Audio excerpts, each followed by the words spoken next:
Funnily enough, you can blame one of the channel's viewers for this. Yeah, somebody asked me to review Captain of Cosmos. So, from the country that brought you Fermented Cabbage, a pretty grim revenge movie, a gacha game with big butts and existential horrors, a gacha game with children, an even more mediocre Sword Art Online ripoff, and a real-life version of a hyper-atomized cyberpunk dystopia, which still manages to be slightly less dystopian than its neighbors, came what appears to be a sci-fi movie.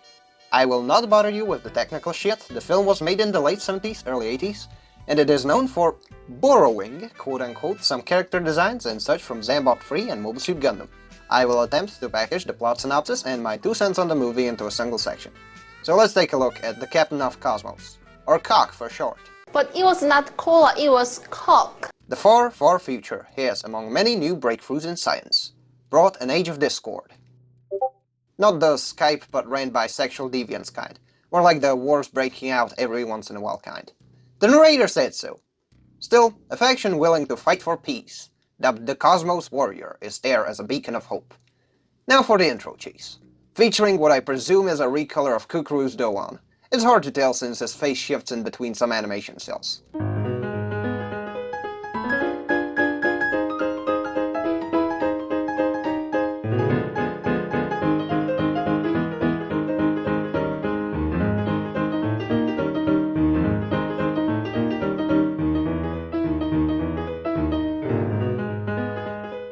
So anyways, Dude 1 crashes and almost gets shanked by a dude who looks like a Chinese toy manufacturer's idea of a tribal chieftain before getting vaporized by a wannabe Sailor Moon villain and her legion of Smurfs.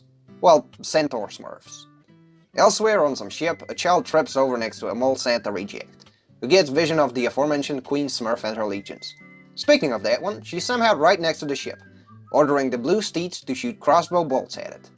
As such, the pensioner from earlier draws a knife and engages in a traditional British cultural exchange, only losing to Queen Smurf since she brought a wand to a knife beam fight. Oh, and the shuttle with a bunch of escaping civvies gets sniped with a spear, courtesy of one of the centaurs. Everyone else gets hauled in by the disc-like Death Star thing. After that, we follow another group, featuring Char Aznable. Well, a recolored one, who's practicing with his sword. I kid you not. That's not even a Quattro, that's a fucking Char and you know it. His opponent is the definitely not Kaisulia Zabi, whose mask and helmet drop to reveal Salem ass. Oh, and the not Char changes his hair color throughout cuts. Then a Wish.com Pinocchio barges in to intrude on the duel, then runs into a wall. Not Char reprimands him with an almost stereotypically high-pitched voice. Why, you little... But I guess the joke is on me. The kid might be a robot, and the not Char is actually Amuro Ray. Anyways. From there, the three embark on assorted space adventures, with not Char swearing revenge against whoever killed the Mole Santa reject. This is where the rest of the movie sorta happens. There's no other way to say it.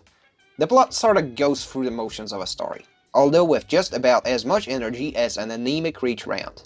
Things get stupid, ridiculous, even convoluted, and by the end, you'll become a metronome of "What the fuck is even happening? This is absurd," and "This is nonsensical," frustrating, lame, and actively makes whatever the plot is worse.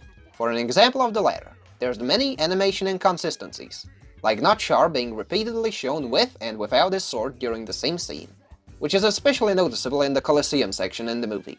Oh, that brings me to another one. So, our main group gets captured, since we need some downtime for exposition. Spoilers, but the reason the Evil Queen, which is literally her full legal name throughout the movie, kidnaps random civvies is to rebuild her planet, which her own people nuked. Not a well thought out approach, especially considering little Timmy and his grandmother Petunia might not make for the best indentured servants. Or, in the Queen's words, "Fucking slaves, get your ass back here!" May not be particularly useful for the whole rebuilding an entire planet thing. The main evil plan aside, she and her underlings casually kill chunks of their slave population for downright arbitrary reasons. They even pit the civvies against mutant gladiators to fight and die for the sake of their entertainment. Why? Why would you do that? Even the main dude calls her on it, albeit in a very United Nations-esque manner. Your idea is a good one, but your method is completely wrong. The animation itself is horrendous, with some characters missing facial features in certain shots, a dude with donut lips becoming unnaturally pallid, and all the mutants in the gladiator arena default to standard character silhouettes when they fall over. The fact that the writing is lacking just compounds on the issue. There's also a section where Pinocchio befriends a mentally stunted Shrek. I mean, recolored Dozelzabi.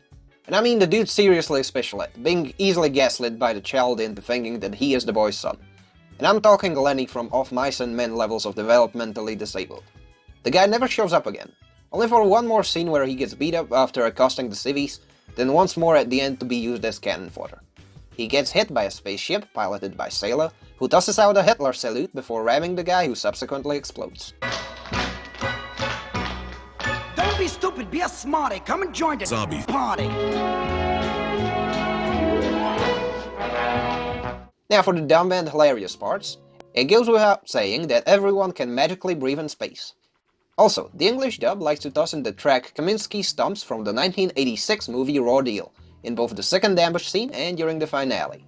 Speaking of the finale, it feels like somebody's shitty abridged series but with full creative control.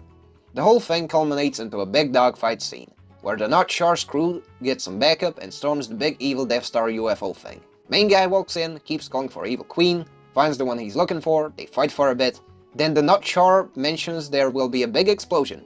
Eventually, gets intercepted by the incredibly special needs Hulk, but we all know how they'll go. Fuck you! Then, imagine if you will, Star Wars free, but outsourced to a third world sweatshop. I hate you, Captain! You were my brother, Anakin! I loved you! Again, it's like poetry, so if they rhyme. Through a very convoluted setup, the main guy fights the evil queen. Doesn't want to kill her, but since the movie has to end, the wench slips, falls into lava, whereas the main guy gets saved by... what was their name again? Oh, Cosmos Warriors. Okay, good enough, end the movie. Compounding on the many issues with the plot and animation quality, the voice acting here makes low-budget pornos seem like Scorsese pieces in comparison. At points, it feels like a dub parody done by a cast with the collective energy of a pet rock. Goes without saying that there isn't even a notion of audio balancing. My rating of this is 3 out of 10. With the 2 out of that 3 going to the Squid Gamers who made the bootleg, and the remaining 1 going to whoever thought it was a good idea to bring it overseas. This shit was like a fever dream, and not in a positive sense. Rest assured though, I'll be fine. I've been self-medicating with Martian Successor Nadisco. Enjoyed it quite a lot, and I'm currently watching the Prince of Darkness movie. Update. I actually finished watching it. It's pretty solid. This very much was an early April's Fool's video, made for the sake of both your entertainment and the insistence of a channel's viewer.